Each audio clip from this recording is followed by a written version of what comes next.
Fruit Ninja tournament is not something you see every day, but nothing could have prepared me for what I was getting myself into. And it's not even for Fruit Ninja 2 or a mode that allows pay-to-win blades, it's for the original OG Fruit Ninja, direct from Google Play itself, with the winner walking away with the equivalent of $100 in Google Play credits, a scammer's dream. There's only one small thing standing between me and that money. Around 2 million people. If you think about it, that's the same number as the entire population of Nebraska. So if you're anywhere in Nebraska, walking down the street or at your local grocery store, they're grinding Fruit Ninja, theoretically. So realistically, I'm aiming for the top 10,000 players of Fruit Ninja, which would only net me around $1.50 in Google Play credits, or half a month of Discord Nitro. But think about the bragging rights. Fruit Ninja, one of the most played games of all time with over 1 billion downloads, how many people can claim they're in the top 10,000 of Fruit Ninja grinders, or top 0.5% in this tournament? Actually, don't answer that. The answer's 10,000. But I'm going to be one of them. And this tournament isn't formatted like your typical one with knockouts, likely because there's 2 million people in here, and it's not even about high score. It's about pure how many points can you score in a 1-week time span, with no fancy blade bonuses or anything else besides simple power-ups. So there was only one thing to do: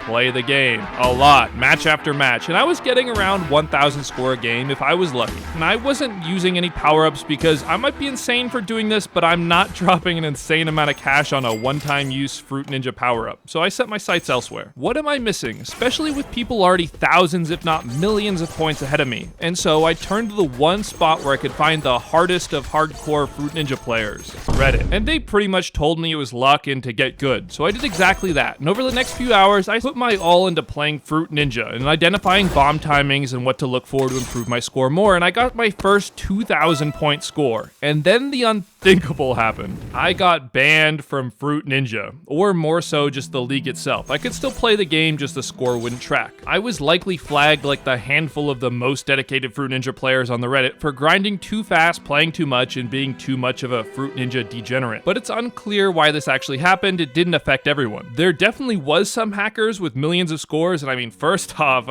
Fruit Ninja hacker, that's a new low. But supposedly I somehow got mixed into that, and with no hope I messaged the Google Play support team asking to be unbanned and called it a day, prepared to scrap this video because top 10,000 is no longer possible, until I got a DM. Sorry, we can't help you, that's Fruit Ninja's problem. But at the same time, simultaneously, somehow I got back into the league. I was back in the game, but now there's only a couple days remaining to get hundreds of thousands of points, so I restarted the grind and put a few more hours in before I realized this was not cutting it. Pun intended. So I had to somehow take Fruit Ninja to the next level, take it further than anyone in this tournament, and I knew exactly where to go. The research papers. According to Google Scholar, there's 16,000 articles that bring up Fruit Ninja, and turns out being one of the most popular and most played games of all time has its perks, but that's besides the point. There's a lot of gameplay data to be found here as well, in addition to what I already know. For starters, the combo meter counts by 8s. Combos is one of the most useful thing if you want to start stacking up score. If you do 3 3-fruit combos, which is a 9-fruit combo, it triggers the bonus, but it's unoptimal because 2 4s or a 3 and a 5 can help you get more combos out if possible. This is especially prevalent within the Frenzy Banana since you get a lot of fruit at once. It might be fun to slice them all up and get a super high score combo, but by splitting them up into 8s, you get a lot more score out of it, which is needed if I want to climb this leaderboard faster. And the combos drop after 3 seconds of not hitting at least a 3-fruit combo. The pomegranate apparently caps out at 55, but just by holding it down, you can pretty consistently get 46s, and I think my personal record was a 48, so good enough. And I could continue rattling off Fruit Ninja data, but this was enough for me to scrape into the top 10,000, with around a day to spare, and then I held that record by gaining another 50,000-ish points in the remaining hours to end the event at 9,887th place, and getting my $1.50. But there's one more thing I want to touch up on. We know there were some hackers since even a day into the event, some people were in the millions, but they got removed. But now the event's all over, and supposedly these scores were validated. So assuming that score is legit, let's calculate how much Fruit Ninja the top players had to play in a week at a minimum to place that high.